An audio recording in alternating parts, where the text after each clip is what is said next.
Now, 97-yard touchdown run. I know somebody who would be a little winded by that, and not just us, Gary.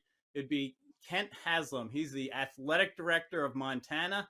I believe it's his 12th year as athletic director, but he's on his 6th year on the FCS playoffs selection committee. This year he is the chair of the committee. His final year on the committee, and as we know, on November 19th, the FCS playoff selection show will be on ESPNU, 12:30 p.m. Eastern. 10 conference champions, 14 at-large bids, 24-team field. Mr. Haslam, we are thrilled to have you join us. How are you doing today? I'm doing great. I'm still winded from watching that 97-yard touchdown. So, it's great to be with you. Thank you so much for spending the time. First off, thank you so much for what you do to promote FCS football. It's an outstanding brand of football. We love it at the University of Montana and proud to play it. And thank you for all that you do. Well, it's a pleasure to cover. And Gary, three-time All-American at Northwestern State, so he's well entrenched in FCS lore. Now, just kind of tell us where your 10-member committee stands going into the final 2 weeks of the regular season before the selection pairings are out. We really have it up. We're busy, really busy. We're meeting multiple times a week. We do our national vote each Tuesday. Then Wednesday we get back together to review that top 25. We're in the thick of looking at host bids. We are communicating with schools that have the potential to host, to answer questions, to take a look at what those bids look like outside of the financial guarantees. And so it's a big time. The NCAA is working really hard, and our 10-member committee watching a lot of football and evaluating teams and slowly starting to I think work down that list of under consideration teams. Kent, you're in your sixth, and I believe your final season on the selection committee. And there's always going to be different levels of experience amongst the team there. Why don't you talk about that learning curve process as you bring new members on and some are leaving? Well, depending on how the conference appoints members to the committee, most times these committee members have spent time on what we call our regional advisory committees. The country's divided up into 4 regions. There are members of those committees that sit outside of the selection committee, athletic directors in those areas, and so that gets you a good idea of what goes on. It is an adjustment. Part of it is just learning the operational side of it, how to vote, how to log it, be able to see all the statistics the NCAA plays, getting used to some of those type of things, which we work through during the weeks leading up to Indianapolis. We do a couple of mock selections. So there's some onboarding, but there's no doubt there's a bit of trying to understand the time commitment that it takes. But we've got a number of new committee members this year, but they're fully engaged. They share their opinion, and really, as the chair, that's my goal, is to pull those opinions out of people to make sure we don't have consensus in that room, but that we're talking things through. Ken, obviously everybody's looking towards your committee to see what the pairings are going to become. Now, on the college, on the FBS level, CFP, they do 6 reveals of their rankings, leading up to the announcement of their field. The FCS moved back to having a public reveal 2 weeks ago, but it was the only one, and it was 4 weeks out from the selection show. Why only one? And the first year your committee did this, it was 2016. You had 3 of these reveals leading up to Selection Sunday. Why only one? Because they get outdated pretty quickly. They do get outdated really quickly, Craig, like the next week. And so, I don't honestly remember why we moved away from them. I know if you get too early, I could foresee there being more reveals. This was getting back into that situation this year, and I think it went pretty smoothly. Part of the struggle is if you get too early, there's just not a lot of data points to be able to evaluate teams, and so as you move through and you get further on, it does make it much easier. I would like to see maybe one more reveal, 2. I think great. There's just so much that moves in FCS. It would be the same in the FBS, but the FCS, in a way, we don't get great regional matchups early in the non-conference play, and so it gets here really difficult to be able to evaluate teams. So getting further along does help. Boy, once you get in those conference competitions, they're just kind of eating each other, beating each other up. You're moving teams within, but I could foresee us moving to more reveals. I won't be on the committee; it'll be someone else's decision. But I liked it this year. I thought that it brought some attention and it gave us a chance as a committee to really focus in on our top 10, and we worked that process pretty intently. Kent, the committee meets virtually all season, and then you congregate in Indianapolis over the final weekend of the regular season. So, can you break down the selection process on the Saturday before the November 19th announcement for that 2014 pairing, and really how late does the committee go into Saturday night or Sunday morning? Well, I've officially adapted to Eastern time when I arrive in Indianapolis. So my body's a little better at 2 a.m. Eastern than, but that's about the time. Many times we are breaking up and then right back at it Sunday morning early. It really depends on how quickly you can feel the field. I have been on this committee where it has been just laborious to get teams 23 and 24 in, and the seeds were pretty clear. And then I've had it flipped where the field was pretty clear as you started to move through it, but the seeds were really tough. So we start out, we arrive Friday in Indianapolis. We'll meet initially there. We'll talk about teams that are under consideration from each of our conferences. And then what we go through a process about 2 o'clock, yeah, maybe a little later, about 3 o'clock Eastern time. We'll be watching those final games. We'll be recording those auto bids, who's getting those auto bids, and then we start the voting process. We start with a field of under consideration. In order to get in that field, you need 30% of the members' votes. After that, we start to fill the field with at-larges. The rules with the NCAA are that no more than half of the available slots can go in at a time. So that first vote, when you've got 14 open, only 7 can get in. You don't have to vote for 7, but that starts to fill the field. Then you must have 70% of the vote, or 7 voters to get in. I can never vote for Montana. I leave the room when Montana is discussed. If Montana gets in the bracket, I'm out of the room when the bracket is set, so I don't influence anything downstream. But that's the process. As we work through getting down to those last 4 and 2 teams, it really does become it becomes a debate, and a healthy, real debate, which is really important. I think the takeaway is it might be that sleep is optional for the committee, Kent. It is. It really is, because you're pretty ramped up. I mean, in my case, you can't separate out that that's really the biggest game of the weekend for us at Montana, with that Montana State game. So you're kind of geared up for that anyway, and you're watching it on TV. And but there is, and that Sunday morning comes really early because we come back together, because you have a tendency. We need to rethink this. We need to look at if we've missed anything. The NCAA is in there to really help us make sure that we're principles that are set in setting the field. Regionality, no matchups in the first round between teams that have played each other, conferences, not too many conference teams on one side of the bracket, all these things that have evolved over time. The NCAA is in there to really help us make sure we don't do anything inadvertent. Sure. Now, strength of schedule is always important when you're evaluating different resumes of teams. Can you kind of discuss strength of schedule?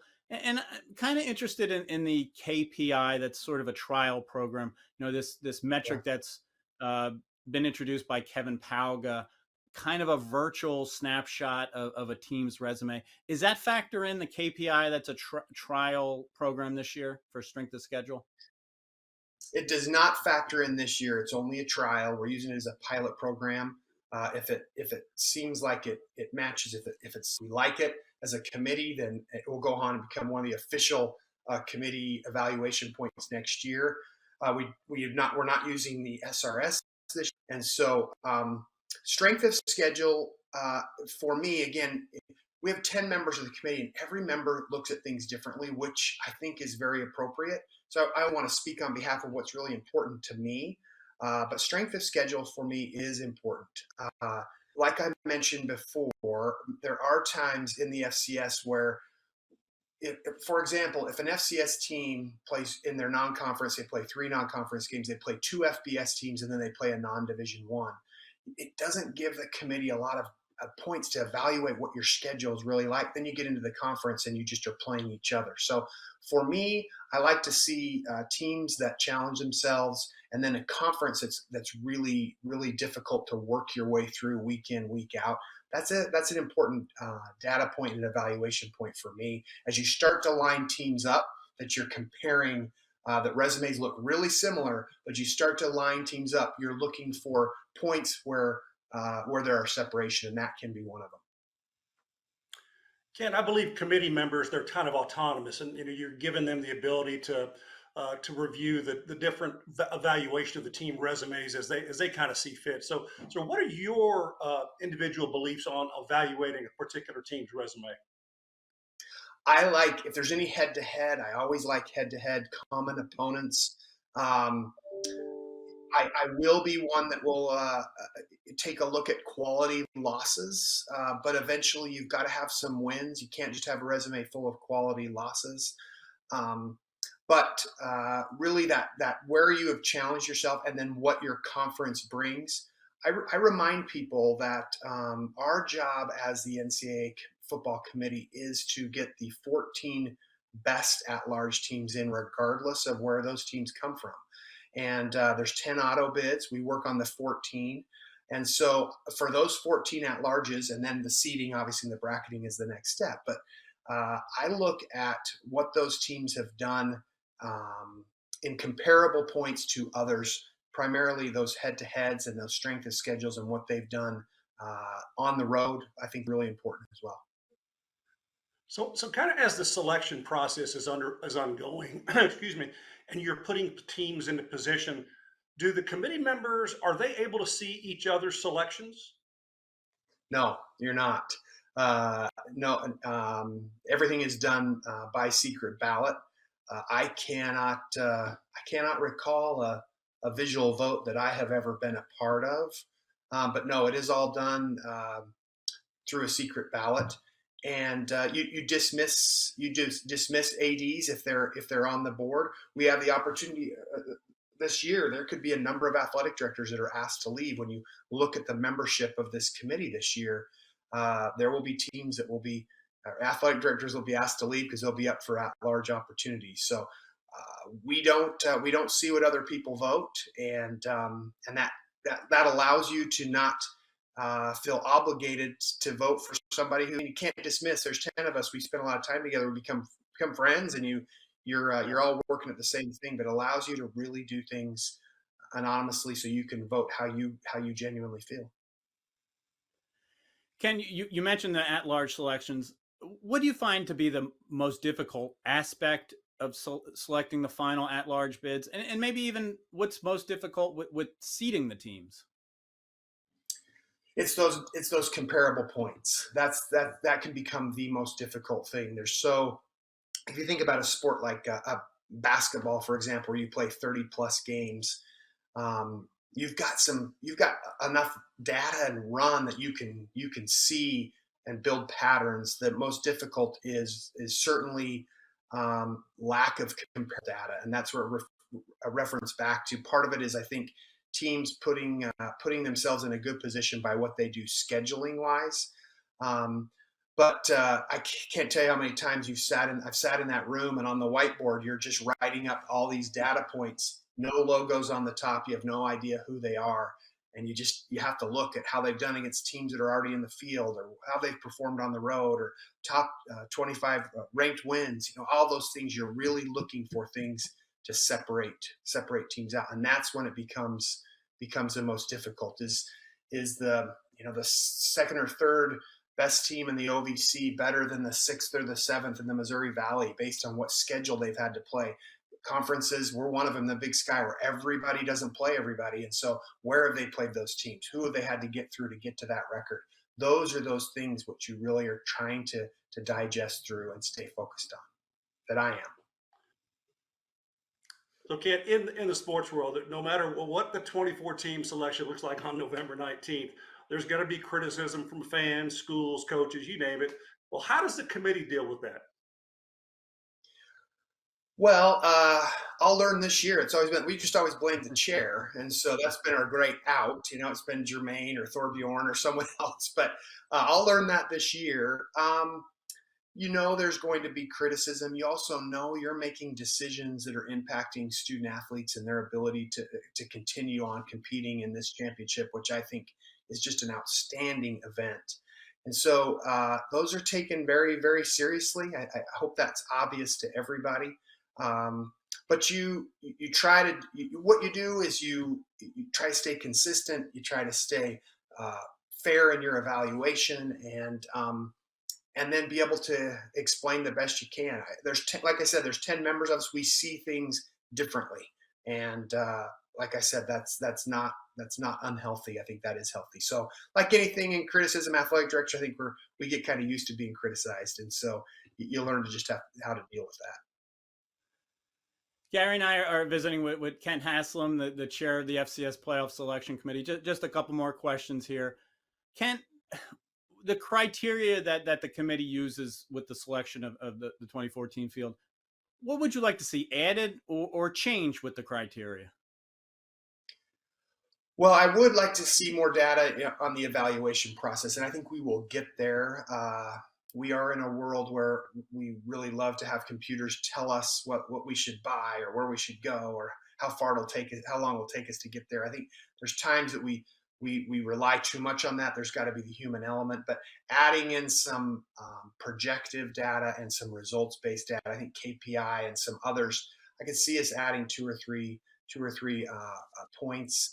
I think though the overall evaluation done a better, or the criteria that's listed, the things that the committee may use to evaluate teams, I think it's pretty solid when you start to look at head-to-heads and Division I opponents and all those different things that are listed throughout that criteria. I don't have it right in front of me, but I think those are pretty good points. Getting some data that we can compare. Again, like I mentioned, I've said this multiple times.